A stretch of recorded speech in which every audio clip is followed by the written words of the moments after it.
कंदकोट में अॼु धरणी तहरीक पारां चेयरमैन कादिर चांडियो जे नाजाइज़ गिरफ़्तारी सिंधु दरिया मां गैर क़ानूनी 6 कैनाल अॾण जे ख़िलाफ़ घंटा घर खां रैली कढी शहर जे मुख़्तलिफ़ चौकनि चौराहनि खां थींदी अची प्रेस क्लब पहुती। एहतजाज में शेख अॻवाणनि ज़िले सदर हबीबुल्ला सिंधी, मलक बरकत अली शौकत अली मरी, नादिर अली मीराणी ॿियनि मीडिया सां ॻाल्हाईंदे चयो त 6 अप्रैल ते धरणी तहरीक चेयरमैन कादिर चांडियो सिंधु दरिया मां निकिरंदड़ 6 कैनालनि ख़िलाफ़ दादू में एहतजाज रिकॉर्ड करण लाइ वञी रहियो आहे।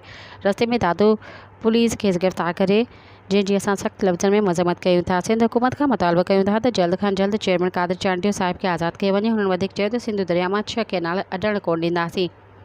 असां सिंध हुकूमत खे ॿुधाइण था चाहियूं त जेकॾहिं तव्हां पंहिंजो क़िबलो दुरुस्त न कयो ऐं पंहिंजो फ़ैसिलो वापसि न वरितो त ख़ामोश न वेहंदासीं। हाँ जी बिल्कुल इन टाइम अस मौजूद आहियूं कंदकोट प्रेस क्लब जे ॿाहिरां, जिते धरती धरणी तहरीक पारां जेको आहे सिंध ते दाड़ो नामंज़ूर ऐं कादिर चांडियो खे आज़ादु कयो इन वारो जेको आहे एहतजाज करण अचो त उन्हनि सां ॻाल्हि ॿोल कयूं। उन्हनि वधीक छा चवणु आहे?